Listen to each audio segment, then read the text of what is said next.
Hello, this is Elisha here and welcome to this video on lessons learned from Warren Buffett.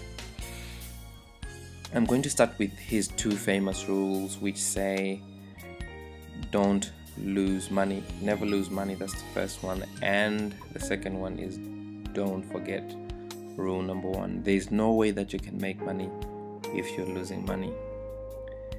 And then the other lessons that I've learned are living within your means. Warren Buffett walks the walk and talks the talk. He doesn't spend much.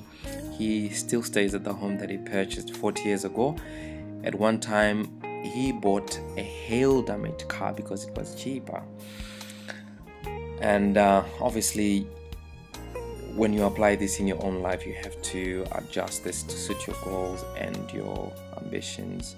If you want to go far, then you have to sacrifice more.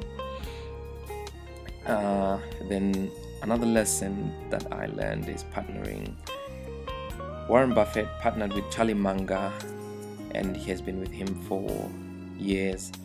He also partners with the management of the companies that he invests in. So Warren Buffett doesn't take over companies as such. He invests in them solely for the purpose of income accumulation or wealth accumulation. So he partners with management and works with them to better his investment portfolios. His investment philosophy has taught me a little. His investment philosophy has taught me quite a number of things. And one of the things is buy a stock that you're prepared to own for 10 years or more. So Warren Buffett says his favorite holding period is forever. He also looks for simple business models with good management. Sorry for the typo there. This is really something that has saved him from the scams that have taken Wall Street.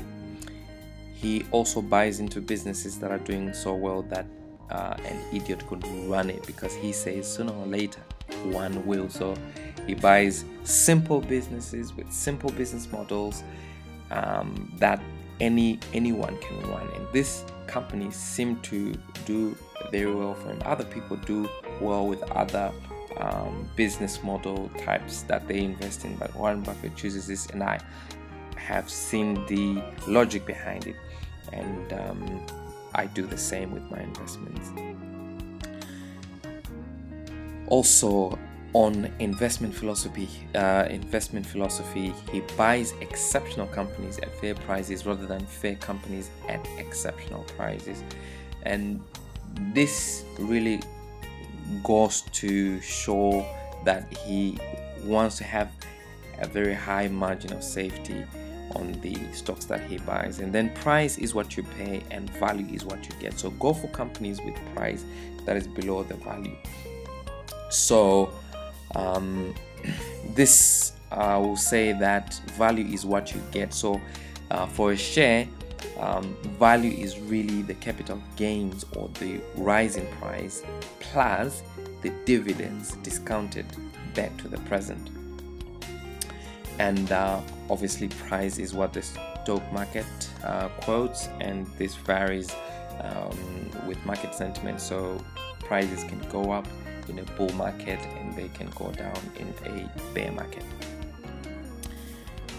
One of the most important things that I've learned from Warren Buffett and value investing that he is known for is that Warren identifies the companies that are exceptional, but he makes his move when the market dips. So he identifies these exceptional companies, and then he is patient until there is a market dip, or what he describes as a sale. That's Benjamin Graham in The Intelligent Investor. He says when the market goes down, this is actually a sale. So it's a discount in share prices. So that's when he actually buys his stock. And then he also has taught me psychological fortitude, which is described in Benjamin Graham, which is his mentor. It says that Mr. Market gauges the feelings of Wall Street, which vary from two extremes, which are euphoria and pessimism. So he doesn't let the market movements influence the way that he invests, but the market sentiment or the market movement, they are just an indicator for him to actually buy. When the market goes low, he buys, and when the market goes low, he's a contrarian, so by nature he buys when the market sells and sells when the market buys. And then there are some general lessons that I've learned from Warren Buffett, and is that always have a mentor. Warren Buffett had Benjamin Graham as a mentor, and he used a gut feeling most of the times in his purchases, and then he also reinvests profits back into the business. He is paid a salary of $100,000. So if you check on most of the Fortune 500 CEOs, they're paid millions of dollars, but Warren Buffett is only paid a salary of $100,000, and he basically invests the rest into his company, and that's why his company has grown for it. He has done returns of compounded yearly returns of close to 20% every year, ever since the start of Berkshire Hathaway. He stays a long ways from Wall Street, so is not pressurized into their traditions. And a lot of people who know the Wall Street traditions, they have stock market analysts who are recommending the same stocks, and they are buying the same shares, and everyone is buying the same time, and everyone sells at the same time. So it's like a head mentality. But Warren Buffett is detached from that. He makes independent decisions, which contributes to how successful he is in investing. He reads a lot. His first wife actually said that he would always be up in his room reading. He's humble. He accepts his mistakes. For example, when he made his mistake with the Tesco purchase, he later on sold, he acknowledged that he had made a mistake. And that's one thing I like about Warren Buffett. He is lavish with praise to his managers, so he always gives them praise whenever they do well. He writes about them in his annual reports and gives them mention when it's due. He associates with like-minded people, Bill Gates and other billionaires.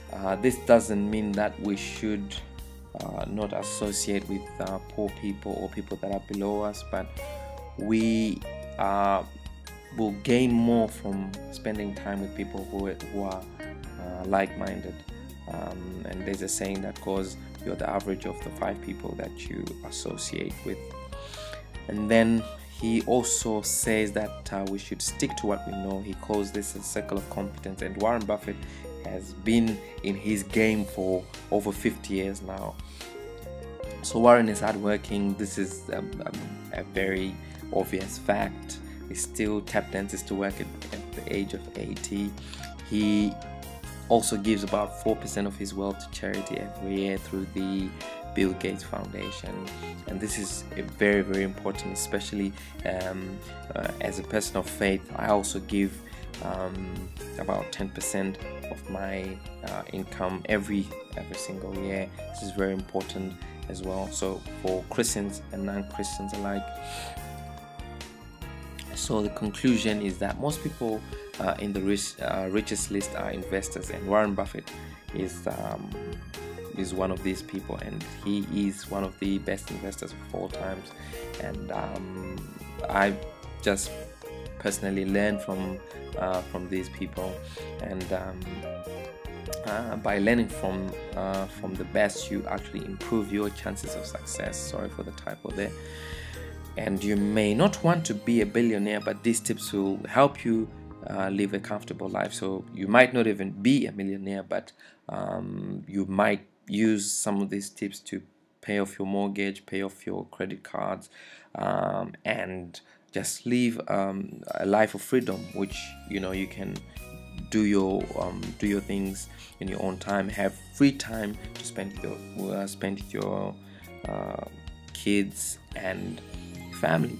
So basically, when you get when you get understanding, you empower yourself. So this video was just a little bit to. The question is large caps versus small caps. I don't know the answer to that. We don't think we don't care whether it's companies large cap, giant cap, middle cap, small cap, micro cap. It doesn't make any difference. I mean, the only question to us is, can we understand the business?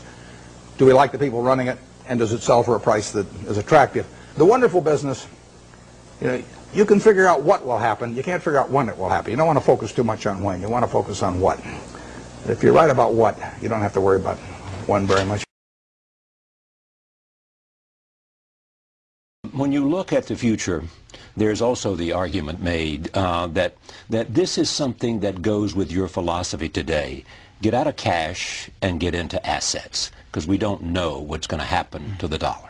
Well, cash is always a bad investment. I mean, when people said cash is king a year ago, I mean, that's crazy. I mean, cash wasn't producing anything, and it was sure to go down in value over time.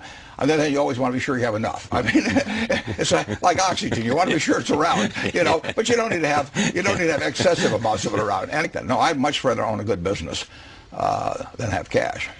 And it is a hedge against the dollar? Well, you can say all assets are a hedge against the dollar. I mean, but all you know is that the dollar is going to be worth less 10, 20, 30 years from now. I say worth less, not worthless. Right. You want to watch that. But it will be, and that's true of almost every currency that I can think of. The question is how much it depreciates in value. But so I would like to be lucky again, and if I'm lucky, then the way to do it is to play out that game and do something you enjoy, all your life, and be associated with people you like. I only work with people I like. I don't. If I could make $100 million by buying a business with some guy that caused my stomach to churn, I'd say no, because I say that's just like marrying for money, which probably isn't a very good idea in any circumstances. But if you're already rich, it's crazy, right? So I am not going to marry for money. Yeah.